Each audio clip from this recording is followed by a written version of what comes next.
sure I can do this. Welcome to the rebellion.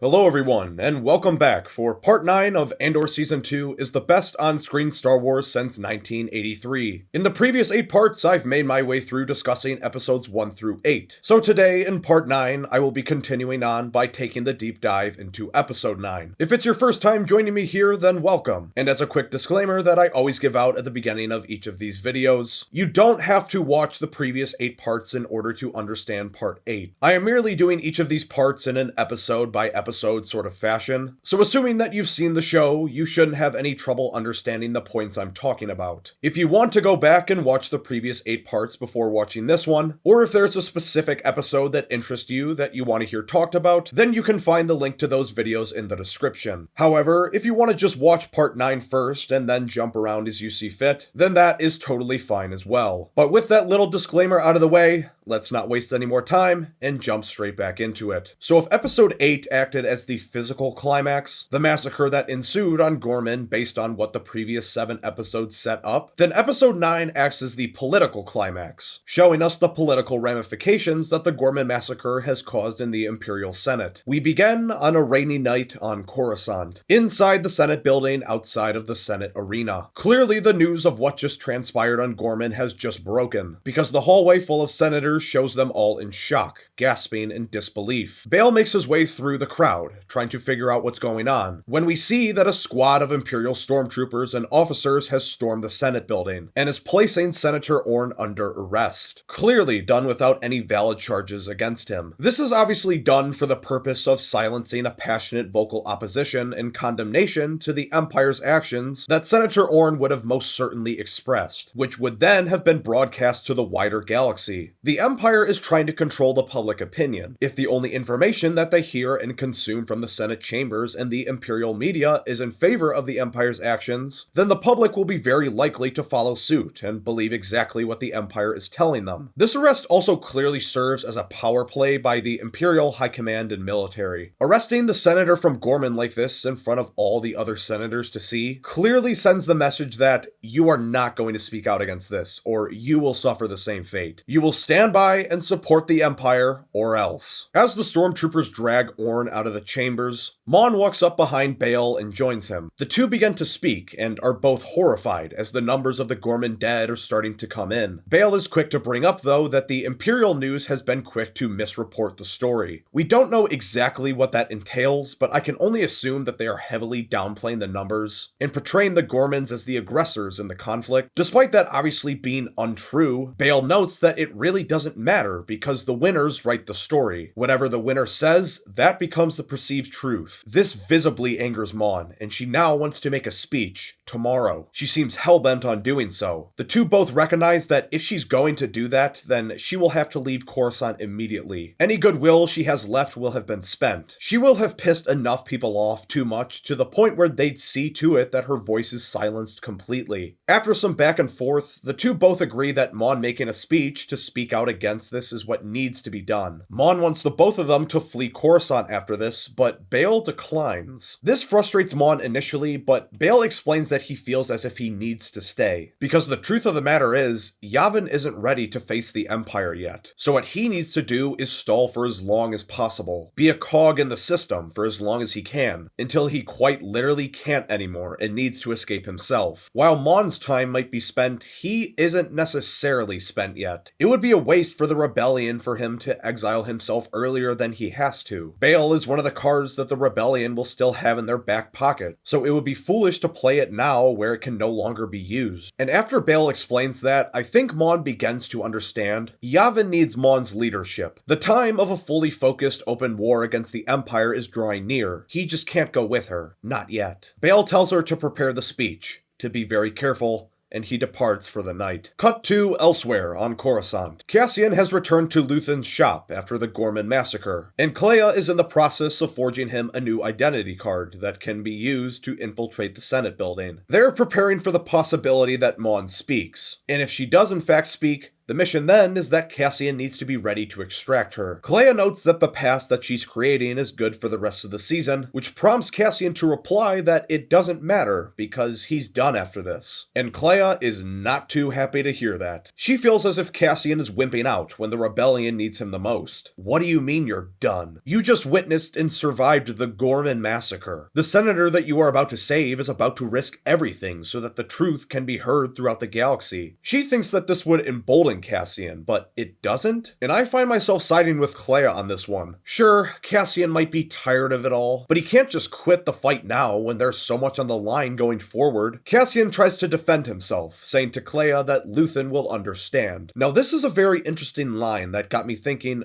what exactly does he mean by that? And the way that I took it is that I think Cassian believes that Luthen is well aware and understands the mindset of which Cassian operates out of. I think Cassian is saying that he's done here because he's fully committed himself to the sect on Yavin, but more importantly, his life with Bix on Yavin and everything that entails. The picture was painted very clear in the last arc that Bix was of the utmost importance to Cassian, even more so than any particular mission on behalf of the rebellion. That's ultimately what drove the wedge between Cassian and Luthen in the last arc. So when Cassian says, Luthen will understand, this effectively translates to, Luthen will understand that I need to be there for her. I can't risk working for you anymore. He also says that he'll come through on this one, but going forward, he has to start making his own decisions. Which prompts Kleya to respond, I thought that's what we were fighting for. A pretty big mic drop, if I do say so, because she's effectively appealing to the notion of putting the cause above oneself and their personal interest and concerns. Kleya leaves the room, leaving Cassian to ponder in his thoughts. Cut over to Mon's office. That night, she appears to be writing and preparing for her speech, while Erskine uses a scanner, searching for potential listening devices. His scanner is able to find one wedged underneath one of the tables. He picks it out,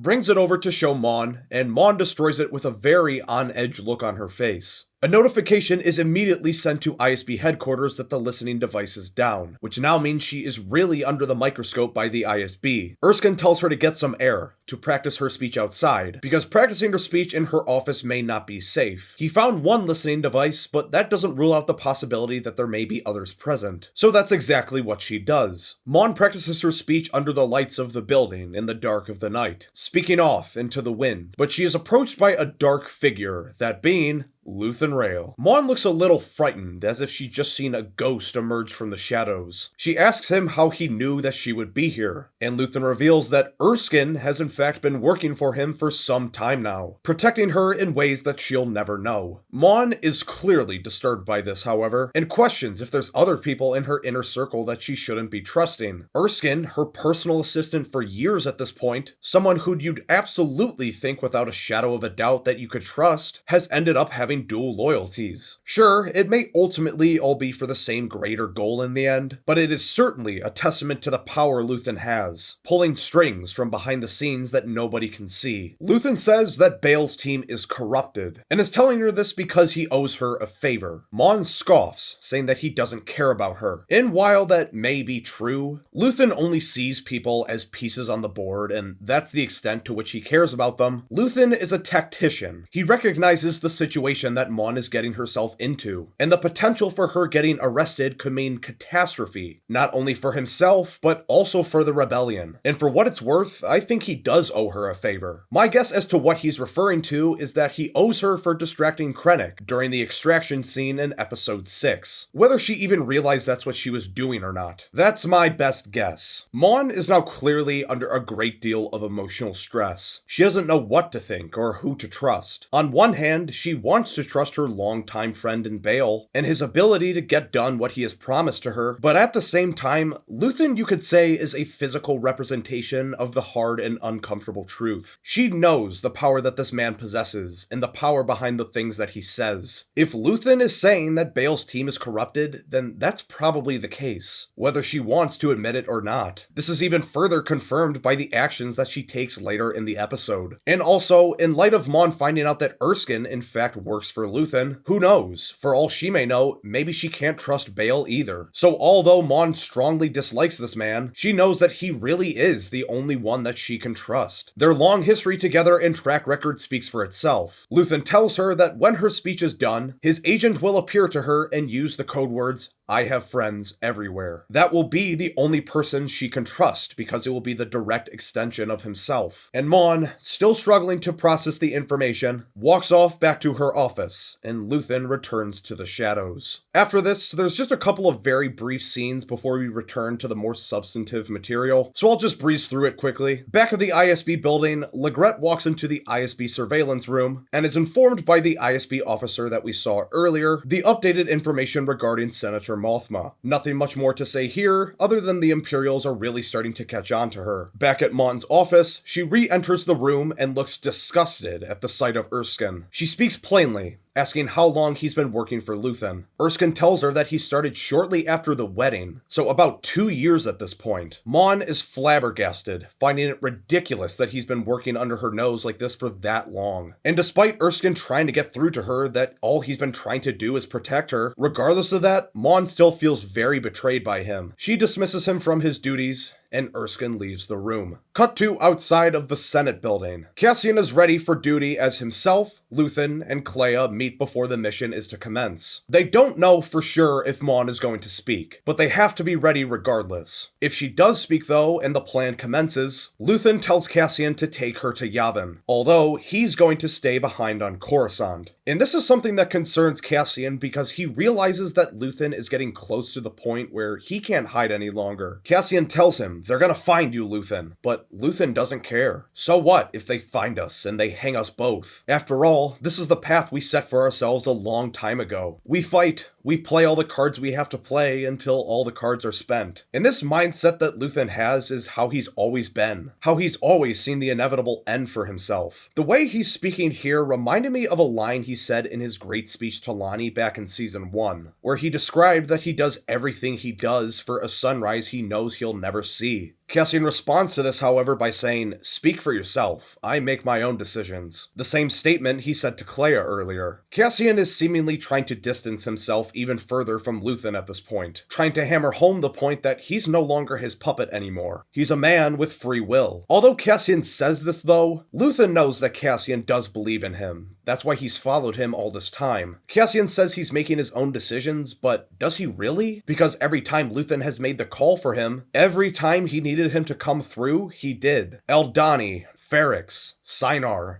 Mina Rao, Gorman. Every time Cassian has answered the call. And here they are again, here on Coruscant, and Cassian is once again answering the call. Kleya informs the group that Erskine has been thrown out by Mon, which is very problematic because he was their plant inside that knew his way around the building, that would have likely aided in Mon's escape. Sure, Mon knows her way around the building, but Luthen doesn't think she trusts him, she doesn't know Cassian, and even if Cassian says the code phrase, "I have friends everywhere," it's still a toss-up on whether she'll even go with him instead of Bail's team. The only thing they know for certain is something is wrong with Bail's team. It's been corrupted in some way, shape, or form, which means that they have to try, even if the situation is less than ideal. Because if they just let it play out without intervening, Mon is betrayed by Bail's extraction squad and is arrested, then they know that everything goes down. Mon literally knows just about everything, or at least a great deal.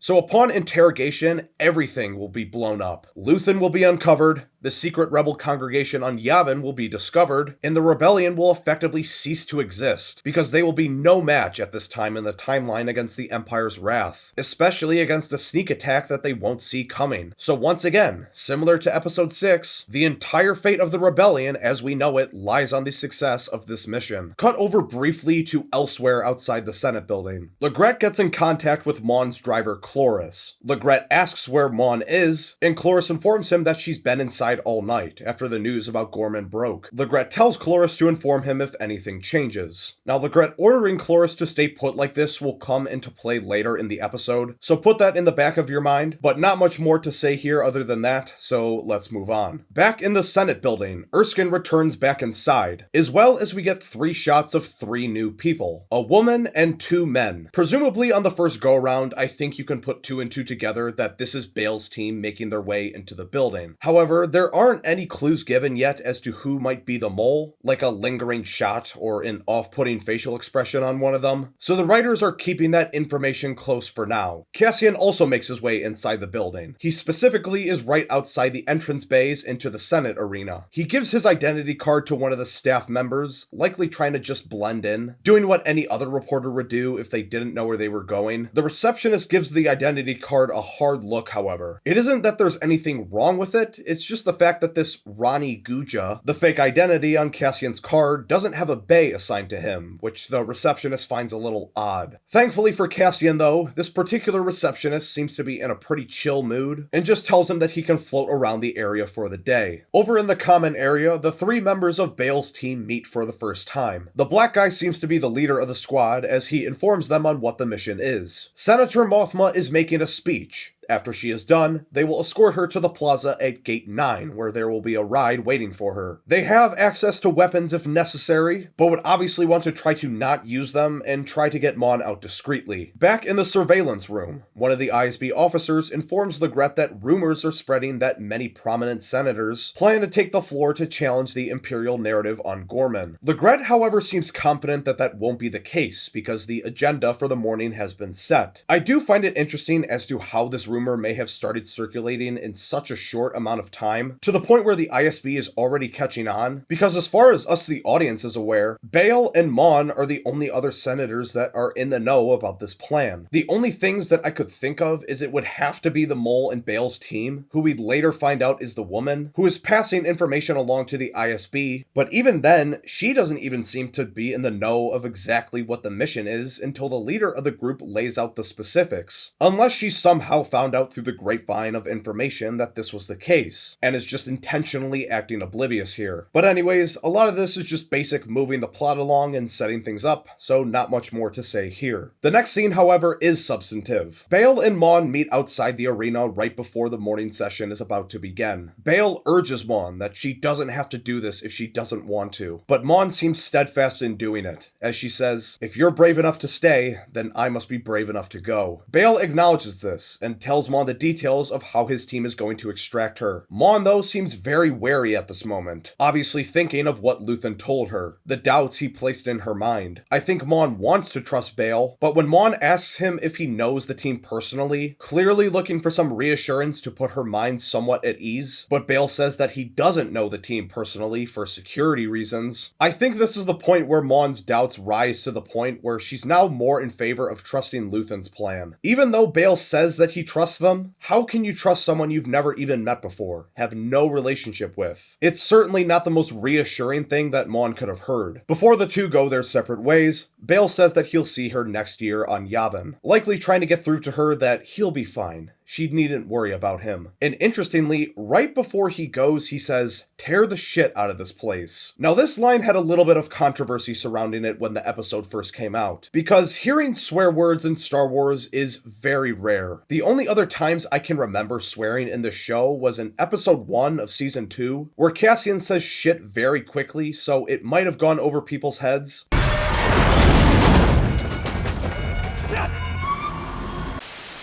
And then the R word, of course, in episode 3, if you even consider that a swear word. Probably more of a sensitive word would be a better categorization. But Bale saying shit here, I didn't have a big issue with. Even though swearing in Star Wars does kinda make you raise an eyebrow, I think it made enough sense in the context of the scene. Bale is trying to deliver one last emphatic line to get her pumped up to tear this empire to shreds with her words. Could they have replaced it out with something else? Made it a little bit more kid-friendly, perhaps? Yeah, they could have, but the show's even rated TV-14, so it's not that big of a deal for me. Honestly, I think the use of the R word was much more of a shock than something more mild like shit. But I'm getting a little sidetracked here. If you have a strong opinion about it, let me know in the comments below. But anyways, let's move on. Cut back to Cassian. He posts up outside of a viewing room as the Senate is called into session. And from behind him, he is approached by Erskine. One thing that Erskine notes is how empty the Senate building seems to be, which I think makes sense on the Imperial's part. They probably want the Senate to be as empty as possible to avoid any unwanted resistance or pushback against their narrative that they're about to push to the galaxy about what happened on Gorman. Erskine then asks Cassian if they have met before, and Cassian responds, "It's possible. I have friends everywhere." Ah, yes, the famous code phrase has once again come in handy, making it clear to Erskine that this is Luthen's man that he sent in for the mission. And so, the two casually begin walking together as Erskine escorts him to the area in which Mon will be. As the Senate begins its session, all the pieces are falling into place. The members of Bale's team continue to move about the building. I think there might be an attempt here to misdirect the first-time viewers into thinking that the other man, not the leader but the other one, is the mole in the group, because there's a sequence of shots focused on him, but still, up to this point, it isn't entirely clear who the corrupted one is. Erskine gives Cassian what I think is his ID, so that he can access the rope line that will take him directly to Mon. Simultaneously, many Imperial senators mindlessly shill out the Imperial propaganda, completely just bending parts of the story, whether they even realize it or not. This is the narrative that they have been fed, and as such, are the tools that the Empire can use to further spread those lies. Mon patiently waits in the shadows outside the Senate chambers. This particular shot gave me the sense that Mon is like a gladiator about to enter the arena, but instead of a physical fight, will give perhaps what will be the most daunting speech of her life. And finally, the leader of Bale's team and the woman make their way to the weapons chamber that they have access to retrieve blasters, in the event that they have to use them during the escape. But here is where things take a turn. The woman is told to guard the door by the leader as he gathers the blasters from the back. In the ISB surveillance room, Legret is told that one of Supervisor Young's agents is on the line and that it's urgent. Supervisor Young being Lonnie, for those who didn't pick up on that. And oh, look who it is. I knew it. I had a feeling it was this bitch. She was looking kinda funny the whole time. She tries to call Legret at what is easily one of the most stupid times she could have done so, because right as she gets through, the leader comes back from the back of the room, hears her on the comm, and asks what she's doing. Yeah, maybe you should have waited until you were actually alone for a minute, dumbass. I do have a little bit of a hard time believing that she'd be that dumb as to try and call right now of all times. So, a small contrivance there, but it's not the end of the world. She had to get uncovered somehow for the plot to happen. I just wish it was executed a little bit more intelligently. But anyways, she tries to play it off for a second, but the leader here realizes that something is really fishy and commands to see the comm. So she smartly baits him in, hits him with a heavy object across the head when he's in a vulnerable position, disabling him in the process, takes the blaster from his hand, and shoots him dead. A very brutal scene to see unfold, but you'd expect nothing less from this lady who I think we can presume by this point is an ISB agent. And one key detail that I'll note before we move on is I think this whole sequence ties a bow nicely on how Luthen even knew about this deception in Bale's team in the first place. If you were paying close attention to specifically what is said in the lead up to the scene, when the woman first tries to make contact, the ISB officer tells Legret that one of Supervisor Young's agents was urgently trying to make contact. As I mentioned before, Supervisor Young is Lonnie. Lonnie Young is his full name. I know names can easily get mixed around in someone's head in a show like this that has so many main characters and minor characters, so I don't blame you if that detail went over your head. Now, I think Lonnie probably must have been ordered to deploy one of his agents to get in cahoots with Bale or Mon's inner circle by those of higher rank, because otherwise, I don't know why Lonnie would have intentionally sabotaged a mission to help Mon escape, but regardless of whatever reason might have been for her deployment, we can only speculate because it obviously happened off screen. I appreciate the writers adding in that small detail because it helps us get the full picture of the flow of information. How Luthen knows the things that he knows in this episode, instead of it just being contrived so that the plot can happen. One of Lonnie's agents is deployed to get in Bale's inner circle. Lonnie then informs Luthen that Bale's team is corrupted, and Luthen can now counteract that by deploying an agent of his own. Back with with Cassian and Erskine. The two continue to hastily walk towards Mon's Senate booth. But more importantly, simultaneously as they're walking, one of the senior Imperial senators decides to yield the time allocated to her to speak to Bail, saying that he has a point of order to address. Now this is kind of interesting to me because it makes me wonder if she was in on the plan too. Her allocating time for Bail to speak makes me assume that Bail wasn't scheduled to speak at this specific hearing. So if that's the case, the plan all along might have been for her to allocate time to Bail, and then for Bail to allocate that time to Mon. But that strikes me as a little strange, because if the plan all along was to let Mon speak, then why didn't the senior senator allocate her time to Mon directly? So what I think is probably the more likely situation of what happened here is Bail probably asked this senior senator if he could use her time to speak, maybe justifying it by saying he felt strongly about the situation or something like that. That might be what this point of order is that she's talking about. However, didn't let her in on the fact that he was then going to yield that time that she allocated to him to Mon. If that's the case, then that's a very intelligent political maneuver by Bail. Deceptive, yes, not something you'd think Bail would do, but with the fate of truth on the line, a very intelligent play by him to gaslight her. That's all speculation, of course, but on a second watch through, I think that's what might have been going on behind the scenes. As Bail begins to speak, he acknowledges that there is a strict protocol for the morning session, but pulls a rabbit out of his hat to get around it. As per the latest ruling on Senate protocol, he invokes Article 17-252, which allows a senior senator, in the case of an emergency, to yield their time to another senior senator. And the situation going on right now is clearly an emergency. Bail points out that other senators in the arena have used that word this morning on multiple occasions to describe the events, just to reinforce what he's saying. And since there was no objection to that description on the floor, this allows Bail to invoke the article, and he lends his time to the senior senator from Chandrila, Mon Mothma. As soon as Bail makes that announcement, from the ISB surveillance room, Legret commands that the Senate feed be shut down immediately. Now, the ISB has been keeping close tabs on Mon for a long while, so I think Legret here is well aware that whatever Mon's speech might entail, it's likely to challenge whatever narrative the Empire is trying to establish. And since this hearing is being broadcast publicly, that would be a disaster. So it is essential from the Empire's point of view that they do not let Mon's words reach the public, by whatever means necessary.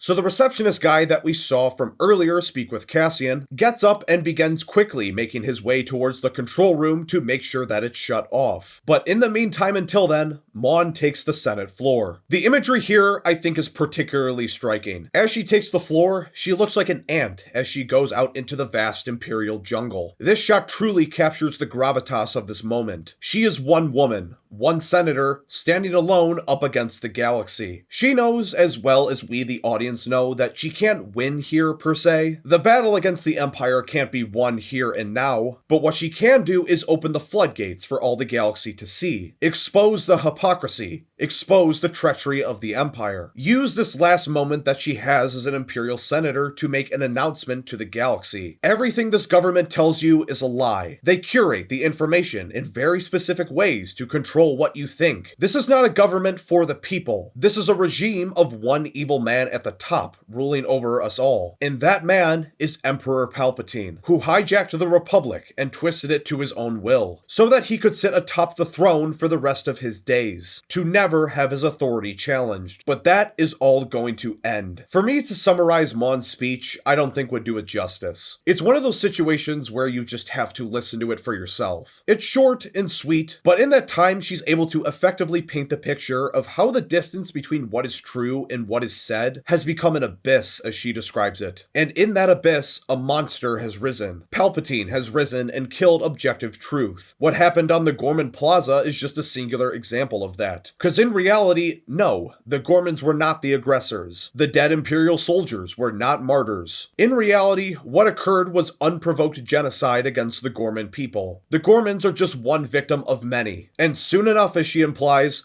the will of Palpatine will come for them all. It's another great speech for the show that has been filled with so many thus far. It's very emotionally resonant and very eloquently said. And while this was going on, this guy who was sent to shut down the feed isn't able to get in initially because it is locked, something that is said to be very out of the ordinary for this specific door. In order to get in, he needs the sequence key. And as he storms off frantically, this woman and the Lobot-looking thing give each other a smirk, which leads me to believe that these two were planted here by Bail for this specific reason, to make sure that this door was locked at this specific time. He probably knew that the ISB was going to try and shut down the broadcast as soon as Mon took the floor, so this acted as a slight delay to try and give Mon as much time as possible, and Mon is able to get out her whole speech just in the nick of time, because by the time the broadcast is finally able to be shut off, she's finished speaking and returns to her spot in the arena. As soon as Mon finishes, she begins leaving immediately. She enters a practically empty hallway, except there is a singular man waiting there for her,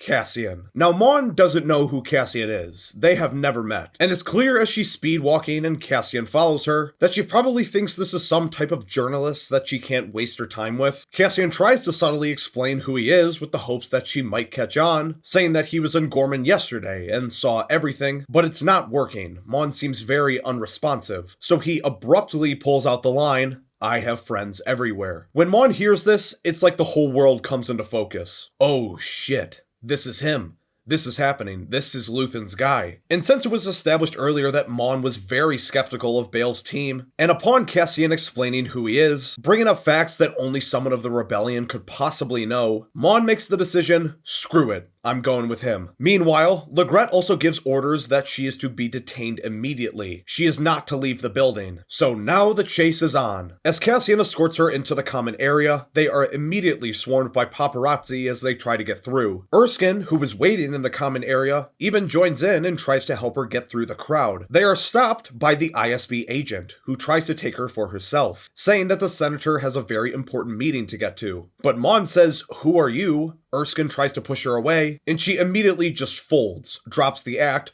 pulls out a blaster, announcing that this is an ISB arrest. Her gun is pointed right at Cassian's head, and it seems like they are done for. But Erskine provides a slight distraction, which gives Cassian just enough time to pull out his blaster and shoot her down. Looking like Han Solo the way he pulled that off.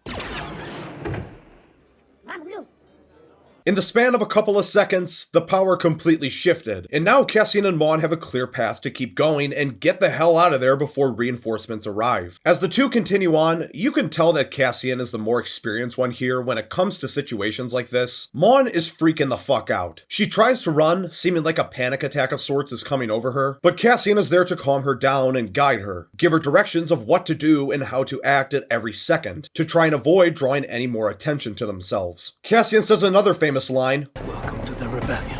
And the race to escape has now begun. Multiple squads of stormtroopers and ISB/Senate security officers began searching all around the building, inside her Senate bubble, and around many of the bigger hallways. But Cassian intelligently takes her through what looks like to be a more niche exit, a more backdoor route you could say, but Mon can tell that the stormtroopers are intending to lock down all the main exits, just by the directions in which they're running, so the two have to abort the plan to escape at the loading dock and find some other way out of the Senate. I'll also note here that the soundtrack for this whole escape section I found particularly great. It's this interesting blend of high-speed drums, strings, and what sounds like to be alarm noises, which blended together creates a very unique sound that really ups the tension of the escape and makes everything feel super fast-paced. It actually reminded me a great deal of something you'd think you'd hear in like a Jason Bourne movie or James Bond movie, which is exactly the type of tone I think they were going for, so really well done here from the sound design team. Off elsewhere, Mon's driver Cloris is starting to get really upset because the ISB isn't giving him any updates on what's going on, and they're blowing him off when he tries to call, as well as he hasn't heard anything from Mon herself. So when a fellow driver next to him asks what's going on, he's clearly fed up at this point and decides to go up there and figure out what's going on for himself. Simultaneously, the stormtroopers are locking down all the main exits and entrances. We see in this particular shot that they're shoving everybody out and blocking off the main entrance that we saw everybody go in earlier. But given just how big the Senate building is and how many hundreds or even thousands of doors there probably are, they aren't able to lock down every single one in time, so Mon and Cassian are able to find an escape through one of the side doors on the wing of the Senate building, which just so happens to be close to where Cloris is parked. As Cloris is making his way up the stairs, Cassian and Mon are making their way to those stairs. And when the group makes eye contact, Mon seems shocked to see him approaching, with an almost horrified look on her face. She knows he's an ISB plant, and tells Cassian that. So Cassian makes a split-second decision here. He baits him in, putting him off guard, and then shoots him in the blink of an eye.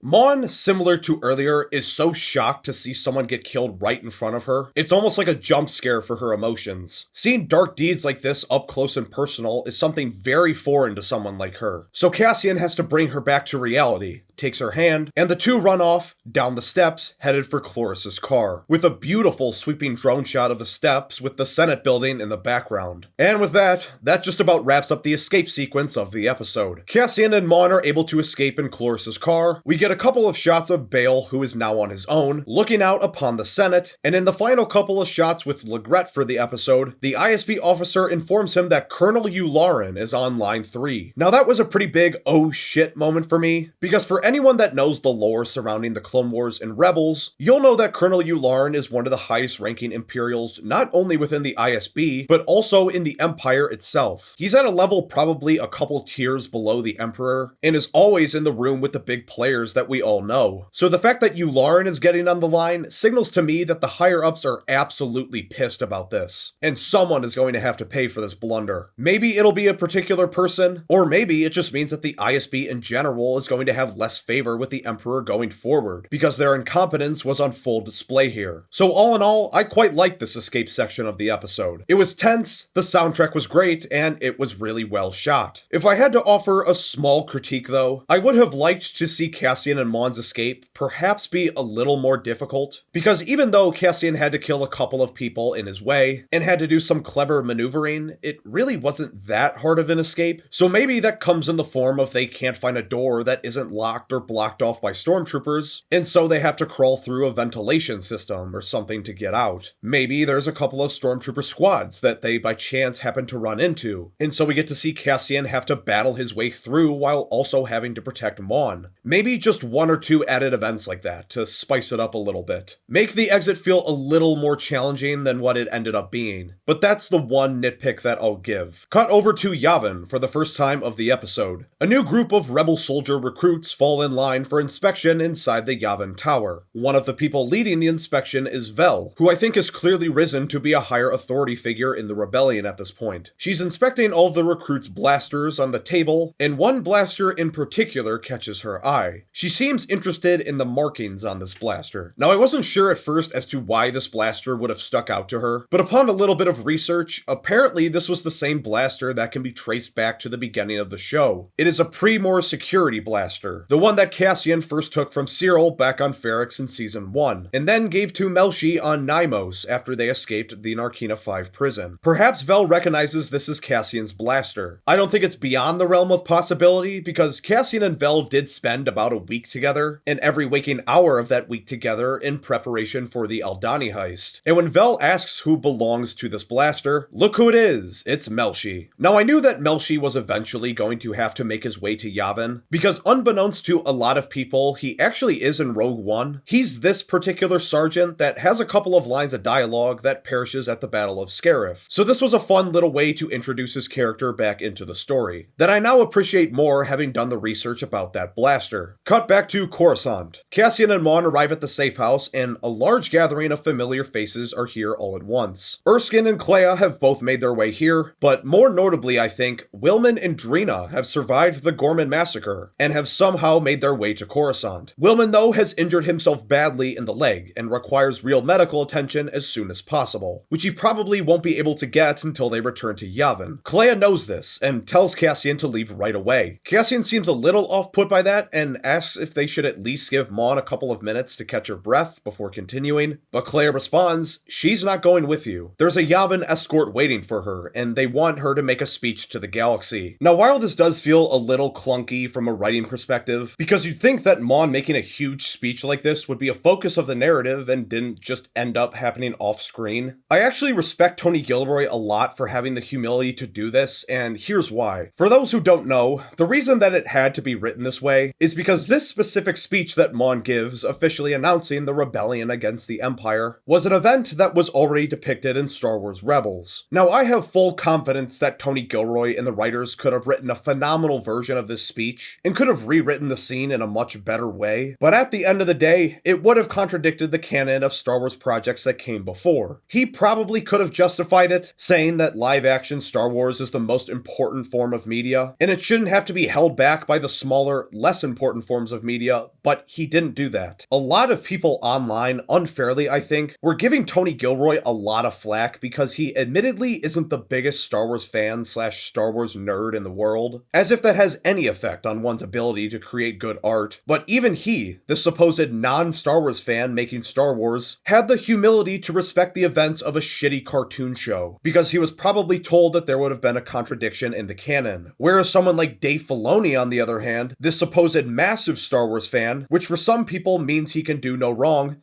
breaks canon all the time. Dave Filoni doesn't give a fuck about whether his stories contradict what came before, as long as he gets to tell the story that he wants to tell, which is extremely selfish on his part. So I give major props to Tony Gilroy for his humility here. He certainly didn't have to make this decision, but I respect it nonetheless. But anyways, cut back to Yavin. As Cassian and the group make their way in, Cassian and Draven have somewhat of a reconciliation. Draven seems much more calm-tempered, having recognized what Cassian just pulled off was extremely brave. Did he break orders? Yes. Was it rash? Yes. But brave nonetheless. Cassian also informs Draven that he brung back all the pieces of an Imperial KX unit, a revelation that Draven seems somewhat unsettled by. Back in the Yavin woods, Cassian has returned to Bix. The two have very few words at first. As the scene cuts to a short time later, Bix begins pouring Cassian some tea, and one thing that stuck out to me at first is you can tell that Cassian seems to be back at peace the moment he's back in Bix's company, especially when you contrast that to how we've seen him in the past 2 episodes. Extremely on edge the whole time, having his guard up. It's almost like when he's back with Bix, he's a completely different person. Cassian begins to speak, and though he doesn't realize it yet, this is the most consequential conversation with Bix he'll ever have. And for us, the audience, the last conversation they'll ever have. Cassian says that he is done. He feels drained, as if he's done what he can on behalf of the rebellion. He's done a lot, but feels that he has nothing more left to give. What he has with Bix, though, is special, and he doesn't want to lose that. But if he keeps going on the path he's on, then he very well could. As Cassian puts it, the only thing special about me is luck. The fact that he's managed to survive as long as he has. Cassian says that he'll talk to Draven tomorrow, and that they'll leave before things get too complicated. What really sticks out here though, is Bix sits there in silence. She looks pretty expressionless, which wouldn't necessarily signal good or bad, but given the nature of what Cassian is saying, it does feel a little off. Cassian can even sense something too, and even asks why she isn't saying anything. Bix replies, saying that she's just listening. Cassian goes on to say that he feels nothing is more important than the two of them and what they have, and she knows that he wholeheartedly means everything that he's saying. Cassian would give anything and sacrifice anything for the woman that he loves. But that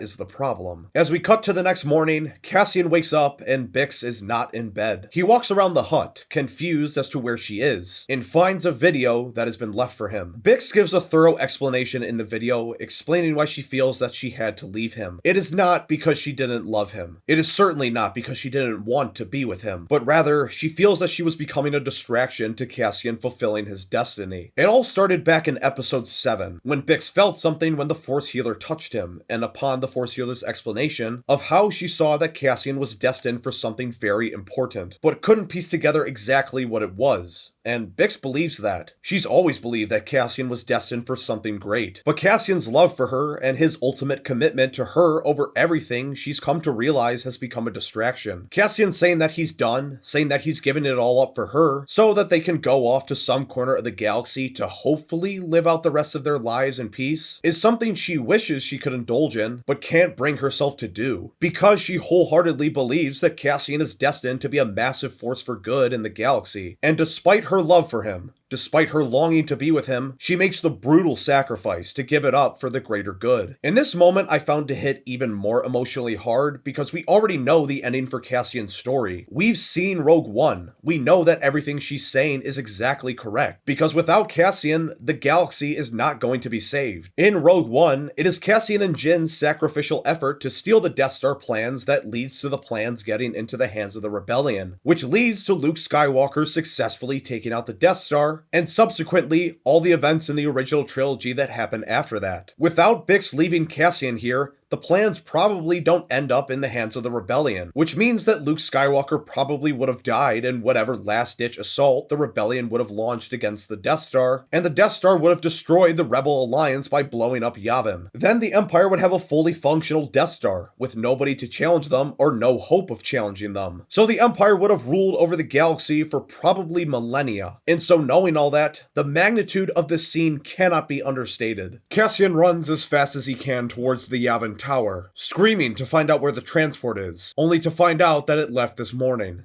Bix is gone. There's nothing Cassian can do. Cassian looks out upon the horizon, tears in his eyes, in an absolute state of devastation. Now, if I was the writer, this is where I personally would have ended the episode. I think this would have been a very powerful shot to end on. But they decided to add in one last, what I could best describe as a teaser scene for the last arc of the show, and I really do wish they didn't structure it this way, because the tone of the following scene I do think somewhat takes away from the emotional gravitas of the previous scene that just happened. But I guess they just wanted to leave the audience on a cliffhanger. So cut to inside the palace. The Rebel engineers have found a way to bring the KX unit back to life. The only question is whether or not the Cortex swap is rejected or not, which I think is the thing that changes its base programming to alter its personality. I don't know. I'm not techie. I'm sorry, guys. Cassian and the rest of the Rebels point their blasters at the droid in the event that it is a failure and they have to destroy it. The engineer turns on the switch, the droid spasms out for a while, and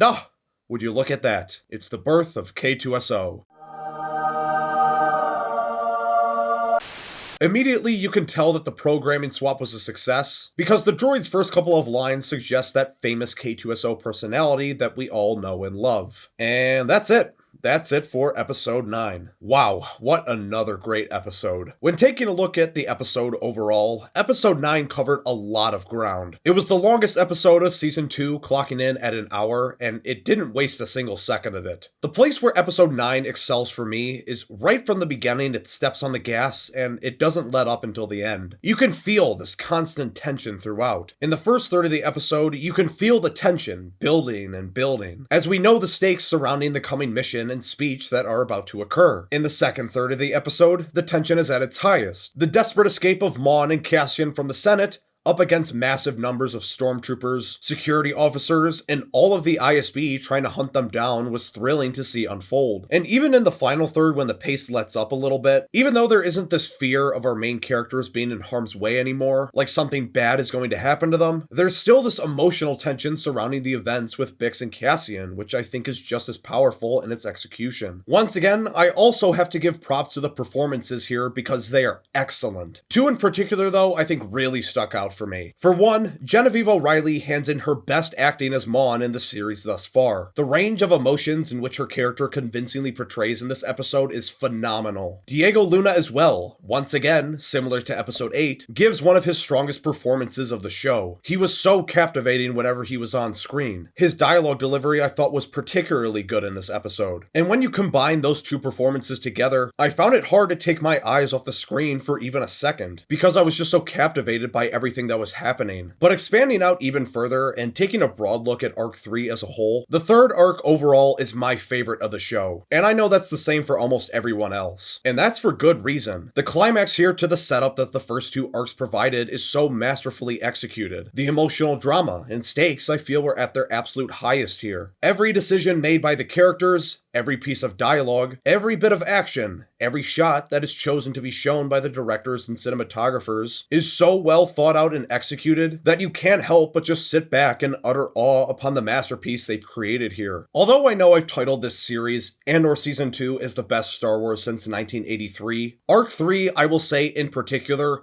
truly is, out of everything in the show thus far, the best on-screen Star Wars since 1983. And in my mind, I don't even think it's close. Watching episodes 7, 8, and 9 for the first time gave me a strange feeling. Reminded me of a feeling that I haven't felt so much for this franchise in a very long time, at least to the same degree, and that was a deep sense of enamorment. I vaguely remember watching the original trilogy for the first time as a young boy, being thrust into the galaxy far, far away, and I completely fell in love from the get-go. And that enamorment continued into my later childhood years and teenage years, as I consumed almost everything from movies to cartoons to video games to books and comics. I was completely obsessed. But the longer the Disney Star Wars reign went on and the more tainted the brand got, I'm gonna be honest, in the past half decade or so, the same love just wasn't there. Sure, I still consumed almost everything that was coming out, still paid attention to everything going on behind the scenes, but a lot of the time, it really felt more like homework than something I actually enjoyed consuming. But in the sea of shit, Andor was the one thing that managed to stand out, to break through the wall. Andor Season 1 got me hooked, but it was Andor Season 2 that really rekindled that fading flame for me. And for that, I will always be grateful. So even though there will probably continue to be lots and lots of shit Star Wars for years to come, I'll always have Andor Season 2 and also just Andor as a whole to look fondly upon. I think of it in a similar way to the original trilogy. Sure, they can continue to pump out more and more garbage, but I'll always have this to fall back on, and they can never take it away from me. This is peak Star Wars. And this is what Star Wars can look like when it's at its best, run by a truly great artist with a compelling story to tell. So with all those thoughts in mind,